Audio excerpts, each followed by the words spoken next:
کسی میزائل یا بہت طاقتور بم کے دھماکے کے بعد اٹھتا ہے، وہ تہائی جس کو مشروم کلاؤڈ کہتے ہیں، وہ بادل آسمان کی طرف اٹھ رہا تھا۔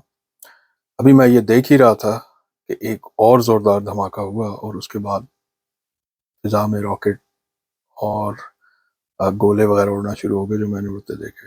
ہمارے ایریا سے زیادہ دور نہیں تھا یہ ایریا، گلشن دادا خان، شمس آباد وغیرہ۔ بہرحال کچھ سمجھ نہیں آئی، میں دوڑ کے نیچے کی طرف بھاگا، اور ذہن میں یہی تھا کہ ہم پہ حملہ ہو گیا ہے۔ میں باہر آیا تو والدہ اور بچے نہیں تھے، 2 بہن بھائی سب غائب تھے، ساتھ میں رشتے داروں گھر، سب کے گھر خالی تھے۔ میں ننگے پاؤں تھا، شلوار قمیض پہنی ہوئی تھی، میں ننگے پاؤں ہی بھاگ کھڑا ہوا۔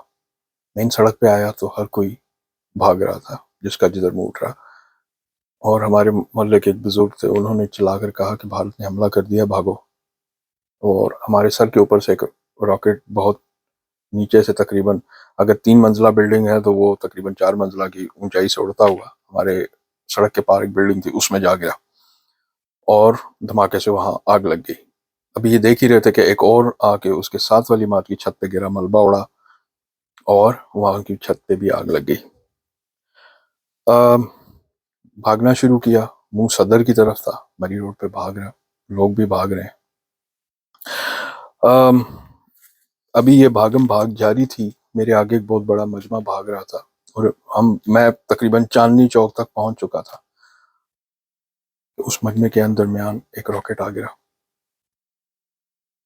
ہزا اڑتے ہوئے نظر آئے، اور میں جو ہے وہ بجائے مین روڈ کے، میرا منہ اس طرف ہو گیا جو کمرشل مارکیٹ کی طرف سڑک جاتی تھی، ادھر اندر سے پھر میں دوبارہ صدر کی طرف جانے والی سڑک، جو کمرشل مارکیٹ کو جانے والی سڑک سے ہی ملتی ہوئی اندر سے جاتی، اس ایریا کا نام میرے ذہن سے نکل رہا ہے، میں سینٹر ہاسپٹل کے اپوزٹ پہنچ گیا۔ اس ٹائم مری روڈ سے رن وے دکھتا تھا، ابھی کا مجھے معلوم نہیں، اور رن وے پہ ایک بوئنگ 707 707 جہاز کھڑا ہوا تھا۔ اب میں یہ سب دیکھتے ہوئے بھاگ ہی رہا تھا، اور راکٹ ادھر ادھر ہمارے سر کے اوپر سے ہوتے ہوئے اکا دکا جا رہے تھے، اور لوگوں میں بہت زیادہ سیرہ سیمگی، خوف پھیلا ہوا تھا۔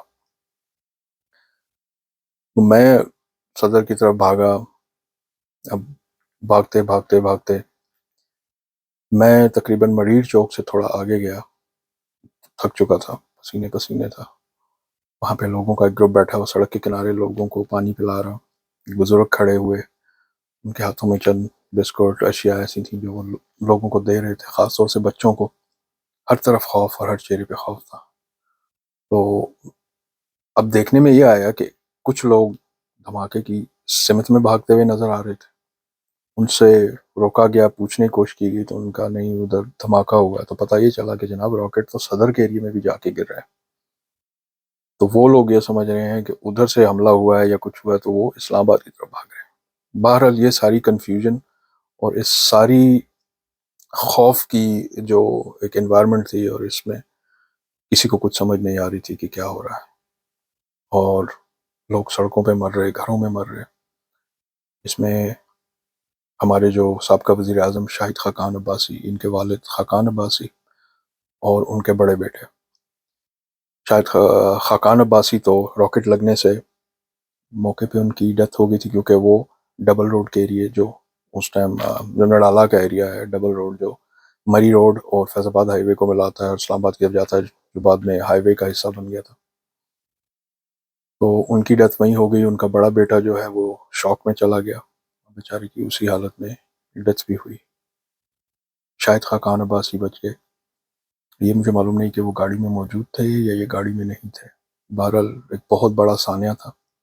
یہ اس کی دوسری قسط ہے، ابھی اس کی مزید تیسری قسط جو ہے وہ میں اپلوڈ کروں گا انشاءاللہ کل یا اس کے بعد۔ آپ لوگ بتائیے گا کہ آپ کو کیسا لگ رہا ہے، اور یہ میں یوٹیوب پہ ڈال رہا ہوں، اس لیے کہ ٹک ٹاک پہ تھوڑی ویڈیو لمبی ہو جاتی ہے۔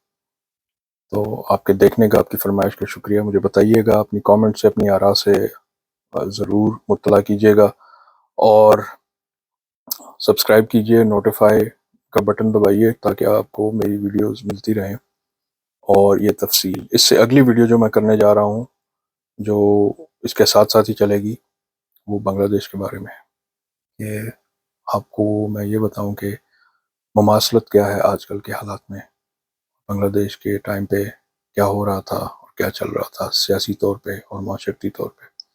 اللہ پاکستان کی حفاظت فرمائے، اللہ آپ سب کی حفاظت فرمائے، اللہ ہماری افواج کی حفاظت فرمائے، ہمارے بہادر سپاہیوں کی حفاظت فرمائے، ہمارے پولیس رینجرز ان سب کی حفاظت فرمائے جو پاکستان کے لیے کام کر رہے ہیں، اور سب سے بڑھ کر ہمارے پاکستان کے جو غیور عوام ہیں ان کی حفاظت فرمائے۔ آپ سب کو میرا سلام، اللہ حافظ۔